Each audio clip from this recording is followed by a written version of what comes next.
Right, well, Lee was the first patient and I'm the second, so it's appropriate that we're doing this thing in this order. My name is Richard Oates. As you can tell from my accent, I'm also South African. There's no real underlying thing here.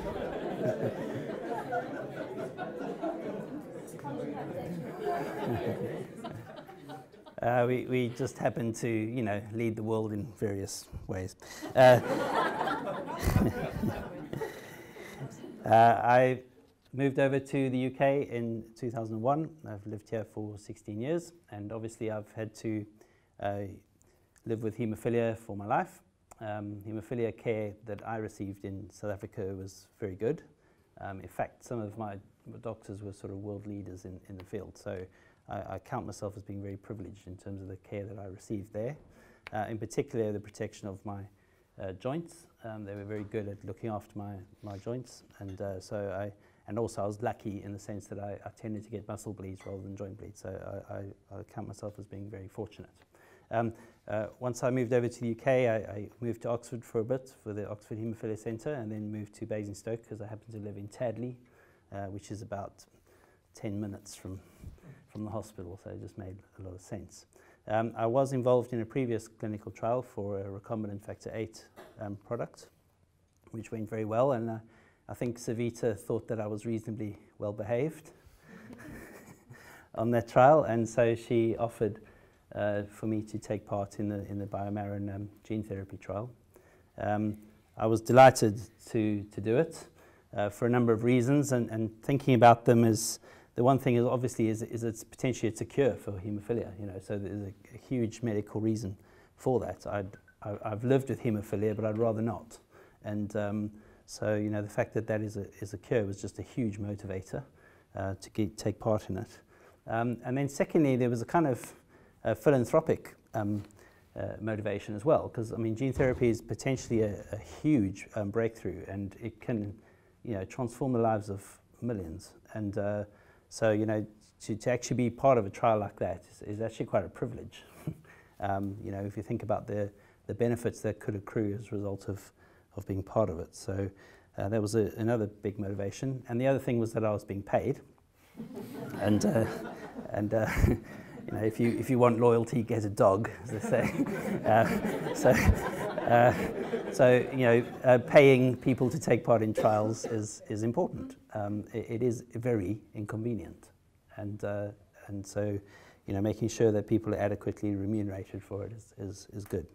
And then the last thing was just that I like good ideas, and when if you can take a virus which was intended for evil essentially and change it such that you can accomplish good, I think that does it for me. I'm really keen on that idea. So when I really started understanding what the trial was all about and realized that's what was proposed, I was very keen to take part. We were treated like celebrities, Lee and I, at Hammersmith. It's a very impressive facility, and it was a really interesting process.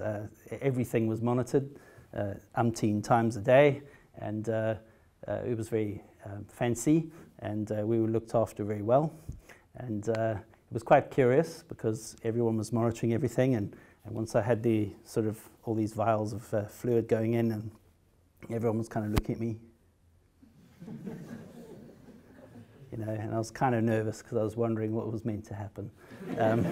And then people were saying, "How do you feel?" Fine. And now? Still fine. Hour later, yep, still fine. And then sort of, monitored it incredibly frequently. I can't remember the details, but and then by the next day, it was like, "Oh, still fine? Still fine." Yeah. And then I was out, and it was like, "Okay, bye." So you're just out on the street, and you're like, okay.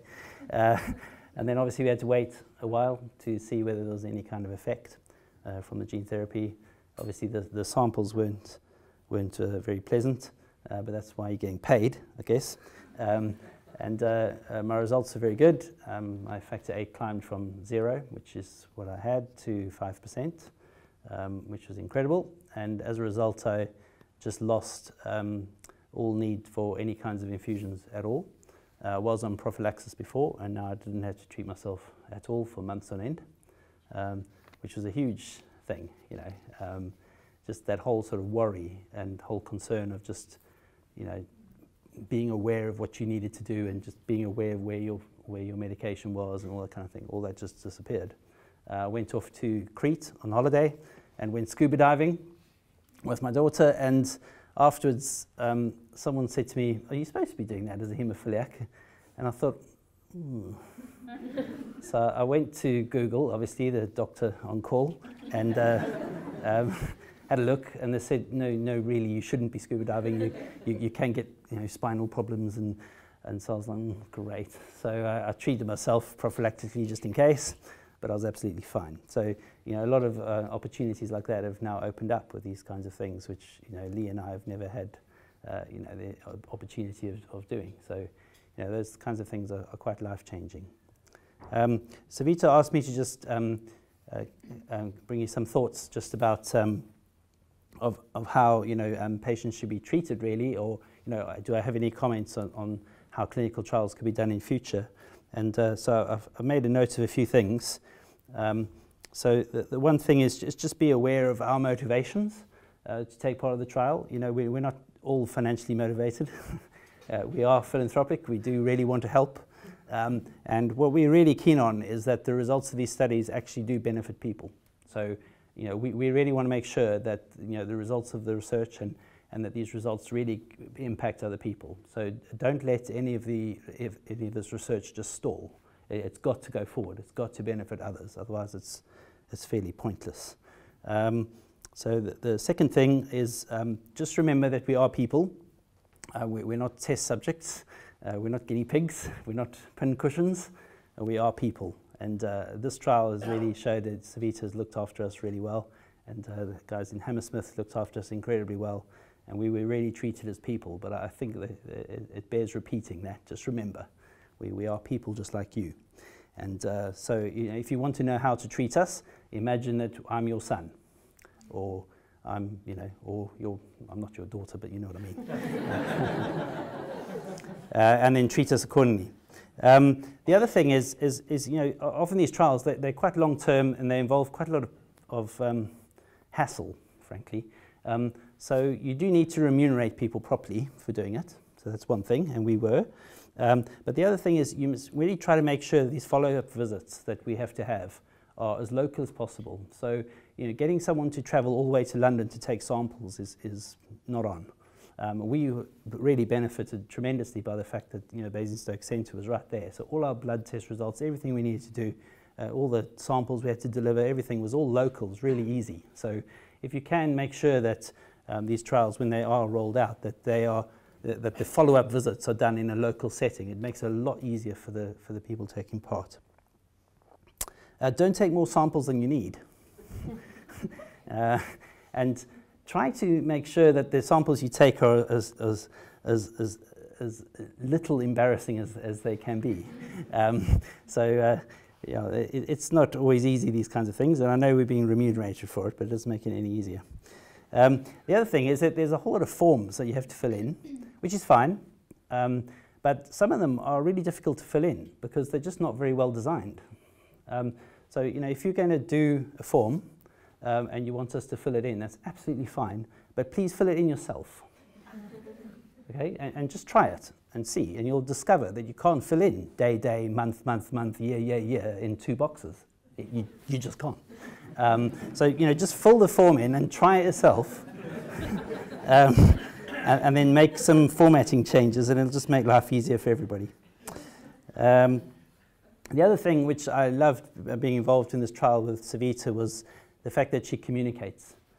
Communication is incredibly important. So, you know, when my blood results were coming through and stuff, as soon as she knew anything, she communicated and she texted me, which, you know, I don't know if it breaks any kind of rules or something, but it impressed me. And, you know, if you're part of a trial, you want to know what the results are and you'd like to know now, thank you, not you know, 3 weeks' time. So I would really, you know, as part of your protocol, you might want to consider just how you do your communication, how you get the results back to people who are waiting for the results anxiously. And so that's a good thing too. And then the last thing is I'd really encourage if any of you are here and you are considering doing clinical trials or being part of clinical trials, please do them. There's tremendous benefits to everybody from doing it. I can't see a downside. I really can't. Okay, that's it.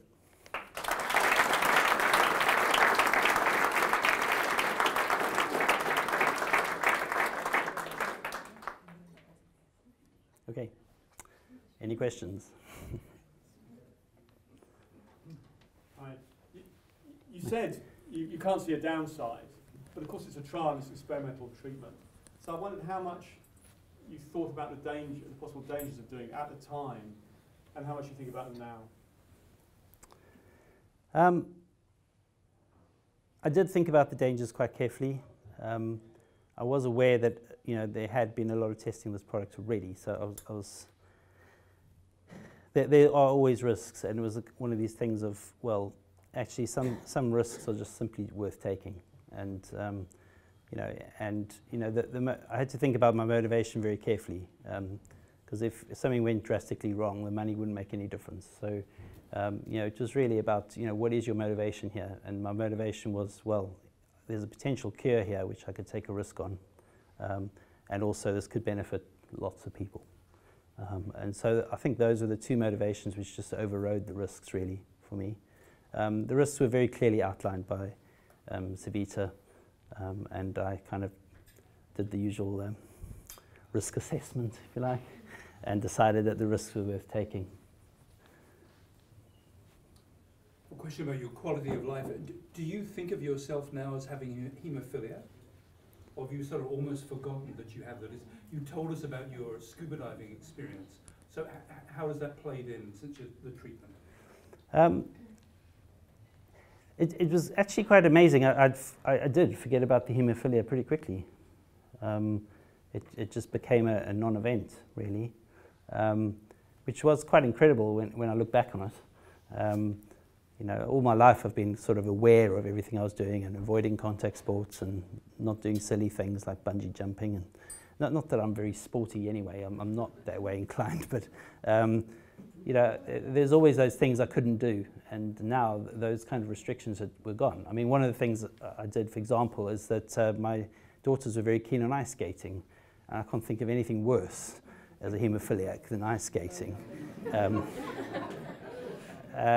they said, "Oh, Dad, let's go ice skating." And I was like, "Oh, sorry, girls, I can't go ice skating. I'm a haemophiliac." And then I just thought, no, actually, I could go ice skating. I need to come up with some other excuse.